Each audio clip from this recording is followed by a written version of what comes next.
The Guardian reports that 77% of women classify themselves as being highly intuitive.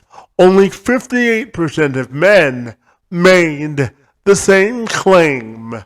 Can having good intuition be an advantage in today's workplace for women? Well, if you talk to Jesi Carroll, her immediate answer would be absolutely yes. She's a certified, intuitive life and career coach, two-time published author and podcaster. She's also the founder of a growing women's empowerment community.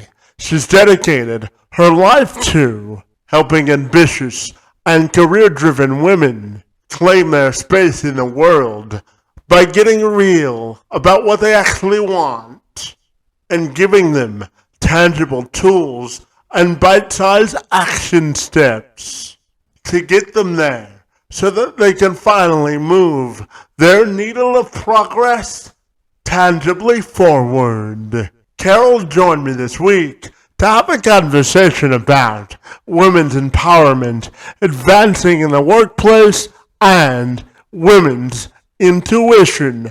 I'm Kevin McShann. Let's have this conversation.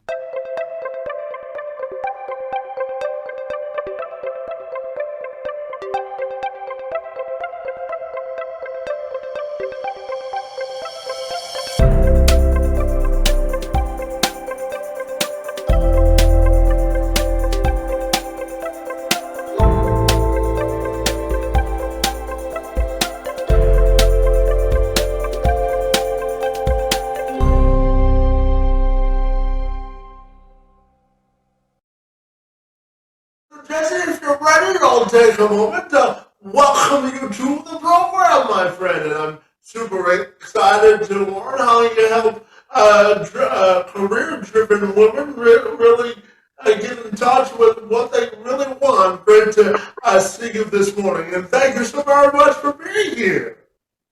Thank you for having me. I really, really appreciate it.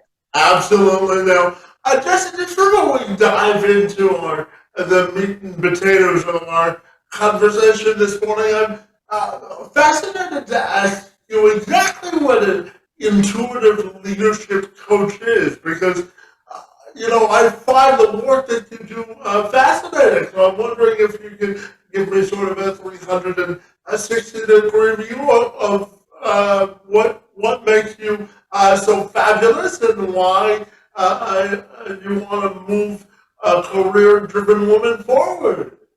Yeah. So it's something that I would say that I kind of just ended up just kind of coining the term myself for what I do.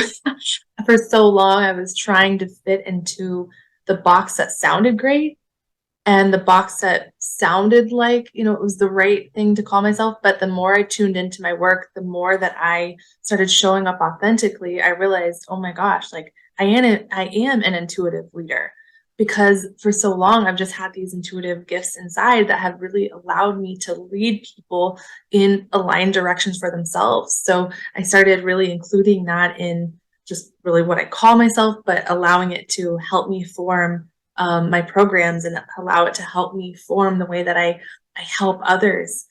So really what it is so I help women specifically get really clear on what it is that they want in their career and in their life. Even we really get focused on what matters, and then through that able to give them customized action steps that meet them where they're at to then move their goals forward faster, because clarity is literally the thing that will move mountains. So we've got to go there first. So that's what I do, is I dive into clarity for women. We get really clear on what it is. So for some people, they want to start businesses. For some people, they want to climb the corporate ladder. For some people, they want to completely switch entirely what they're doing and go for something completely different.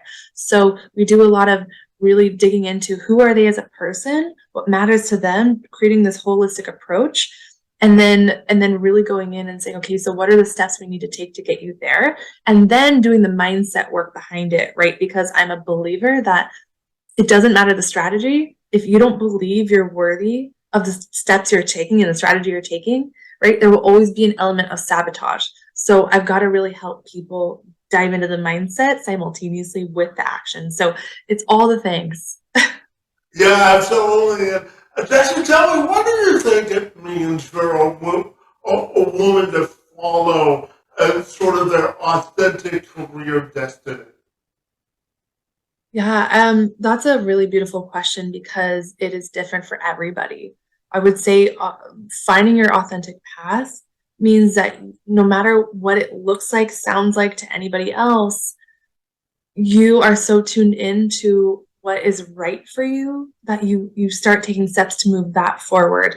And it means you have such a belief in yourself and your vision that's what you're going to move towards and you're going to make happen, and you have such a belief, right, and such a desire to move things a certain way. So so it's really just, I really believe an authentic aligned path is just really connecting with who you really are, asking yourself, who am I, right, being willing to go down the path of asking those hard questions, and then from there figuring out, okay, so what does that mean tangibly, right, and then moving forward, and really also I would say it's also making sure that your internal self is in alignment, is in congruence with your external world. So the things you believe and you think, your external is matching that, right? Like if you feel really happy, your external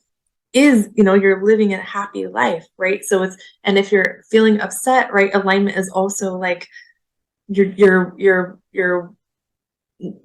showing your truth at every step, right? You're not pretending something and living like a double life. Yeah, absolutely. And you also tell me, Jesse, that if women haven't found a path to follow in life, it means that they're meant to create a new one. So what does it mean to you to step into your own definition of prosperity? Yeah,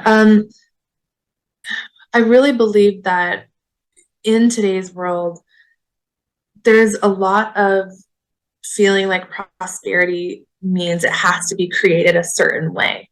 It has to be created in a very like masculine energy way, like very forced, very action oriented, like do. And I think we're coming into a time where women are stepping into more prosperity in their lives by doing it different.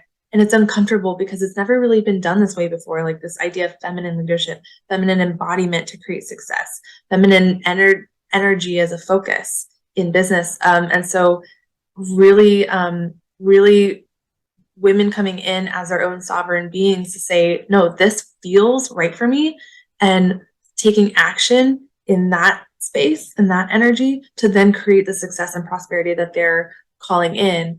And so, yeah, I'm hoping that answers your question. I think that it gets to be done differently than it's ever done before. And I think every woman gets to decide what that is for her, and start moving it forward in that way. Yeah, absolutely. And you say that your passion is to really help women find their intuitive gifts, and you think it's your mission in life to use yours to really help women step into the space and really define who they really want to be. So, tell me about using your personal intuitive gifts and why it's so important to you personally as well. Um, yeah. So, do you just mean, just for clarity, why somebody wouldn't do? Were you saying, do people take it personally?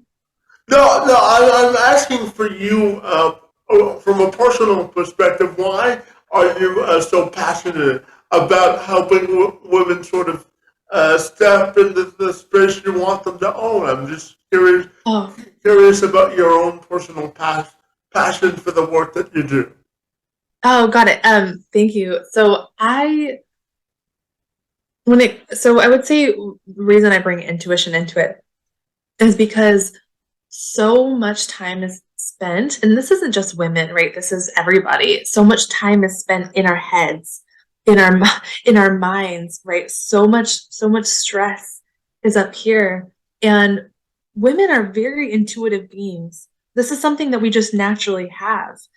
Men have to work at it to have that stronger voice internally. Everybody has it, but it's easier for men to access it because it's just a natural, huge part of our being.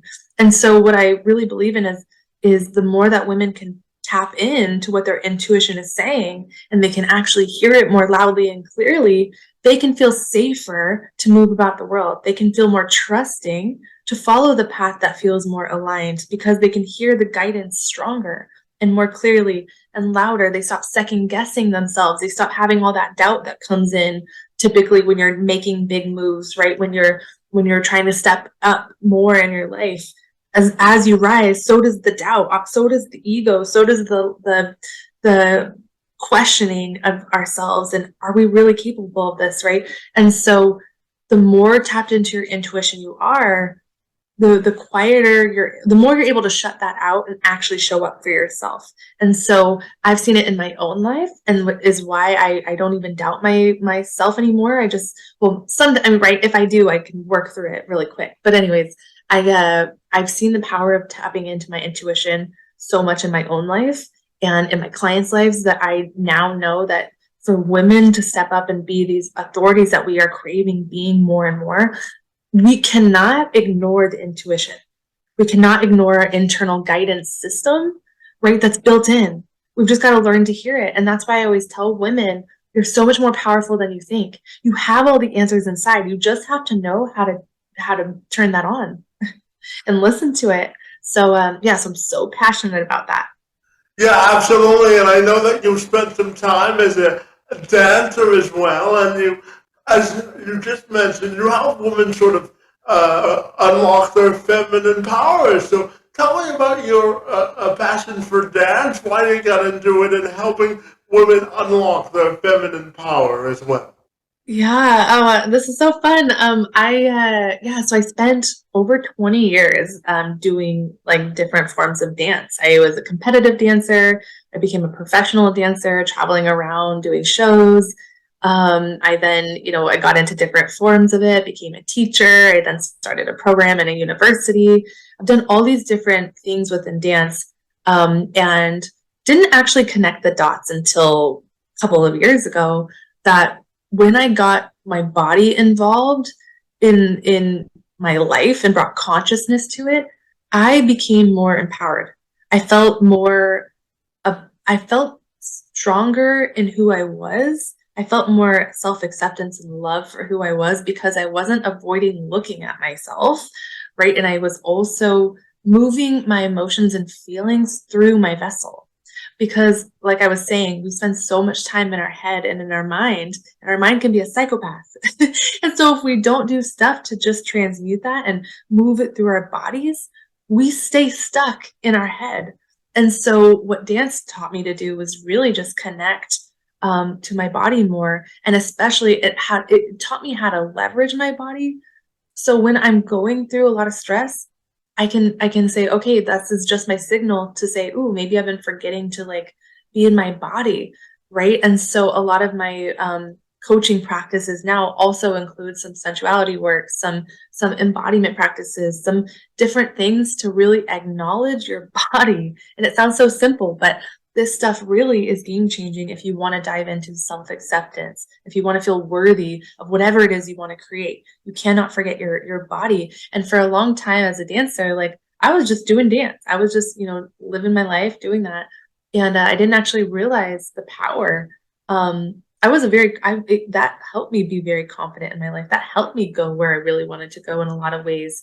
And then when I stopped, right, a lot of my life kind of felt unfulfilled, incomplete, not just because I wasn't dancing anymore, but because I was just completely ignoring a huge part of what it means to be a human being. I was completely ignoring my body in the process. So I love to bring in dance and embodiment and acknowledgement of our body and just, using all of us to create, to bring to life the things that we really desire the most. Yeah, absolutely. And, Jesse, one of the things that I believe that we have a synergy with between the two of us is, I really believe that we make a time in life for the priorities in life that are important to us. So when we talk about women career success, I know it's also important to you to really watch women really take control and step into the space that they want to become an authority in. So, what does that mean to you when women are finally ready to sort of take that career leap of faith? Yeah. So I would say there's a lot of work that has to be done to feel safe taking those leaps, right? It's a lot of mindset. It's a lot of just really you against your mind, most of that. And so taking a leap, I always like to tell people that it doesn't have to be as scary as we think. I think there's a huge association that leaping means like a giant stretch and like going way more like doing something so scary and big, right? But a leap can be as small or big as you want. And so I always tell women, right, meet yourself where you're at. Like, what do you desire? What is the leap you actually are saying you want to take? And then let's reframe it a bit. Let's re-understand what we're associating a leap to be and just kind of break it down a little bit. And so really, instead of making it this huge thing that you have to overcome and be like, oh, I just survived that, right? Like, let's create a plan to leap, right? Let's bring some safety in that. And then the more that we can start normalizing a leap, right, and breaking it down, the more women are going to feel safer to take them and start going bigger in their lives because they're realizing, wait, there was nothing to be afraid of. Because I will say I did a leap kind of the opposite way that I'm talking about right now, and it put me down a path of absolute terror where I had like no structure, no stability. I had a dream and a desire and a hope and a prayer, but no actual plan in place. And I saw how that really affected me mentally, socially,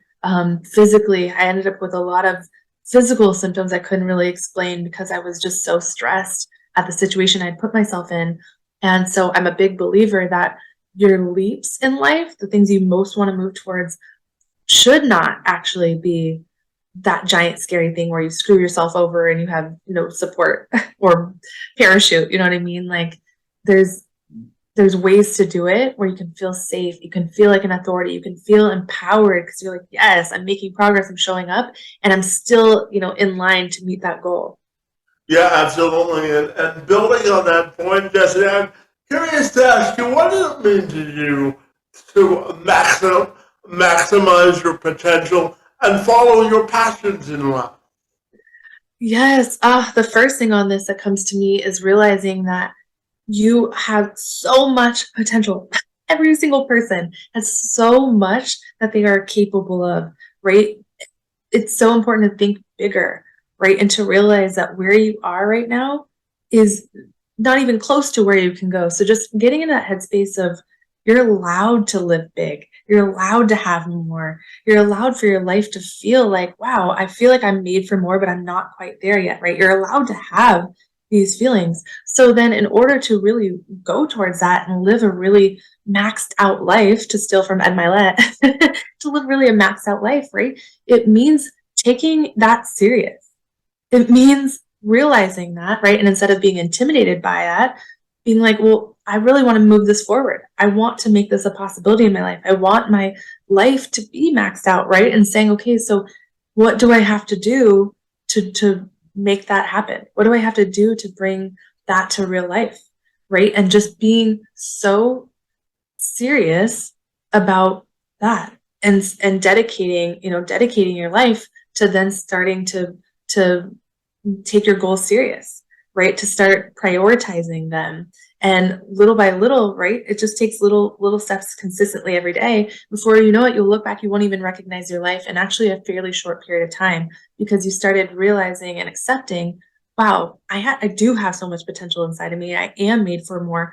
And you know what? I'm going to decide that's possible for me to live. I'm actually going to decide that I get to experience that, and then taking it serious, right? And saying, I'm going to prioritize this, I'm going to make it happen. And that's, I really believe, how you start living this maxed out life full of, really experiencing your potential, not just talking about it. Yeah, absolutely. And just to tell me, how do you define effective spiritual growth? Yeah. So I would say that's a interesting question, because it's subjective, right? It's different. It's different for everybody. Everybody is on their own path, whether they choose to call it spiritual or not. They're in their own path of growth. And so I would say, as far as determining if it's like effective and knowing if you're like really growing spiritually as a human, you just really got to tune in with yourself and really allow some reflection work to be part of this process, right? You have to be willing to go down the journey of maybe some journaling and connecting with yourself, starting a meditation practice or a presence practice, right? It doesn't always have to be meditation. It could be meditative activities, right? Things that make you lose the track of time and just you feel so present, doing more of that stuff.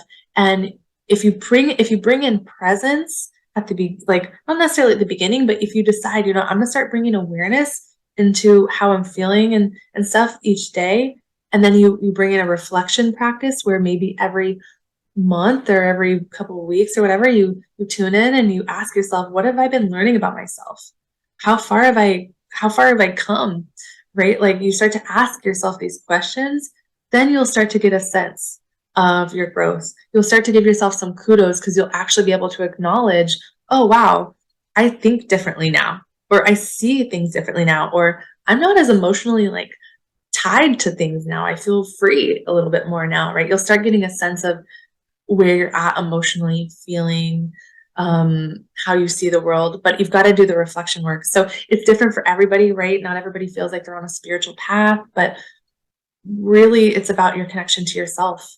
And are you willing to ask yourself the hard questions? Are you willing to do some of that reflection work to see, right? Yeah, absolutely. And, just my final question for you has to do with your own personal and professional legacy and how you want that to be defined. How do my legacy? Your legacy, how do you want that to be defined? Yeah.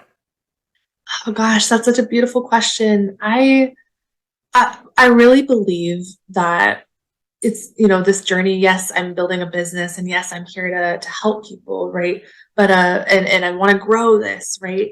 But it's not just about myself. My vision is I really want people to feel amazing about themselves in my presence, right? I want people to feel like I just like lit them up and lit a fire under them to like go for the things they want. So I think when I really think about my legacy and all of this, I just want people to feel like the way that I showed up created inspiration and impact in their lives to show up bigger for themselves too.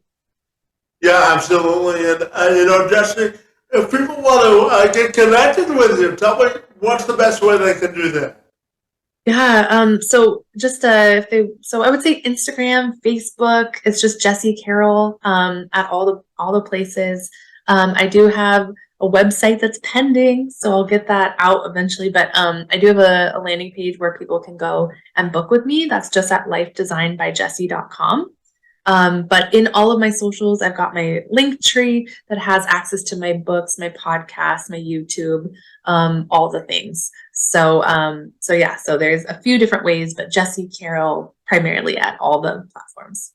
Well, fabulous. I really want to thank you for your work and helping to empower women and give them a voice to be proud of. Your work in the space and time on my behalf is most appreciated. And I want to thank you for being here this morning. It's most appreciated. Thank you so much, Kevin. It's been a pleasure. I appreciate it and excited, really excited to be here.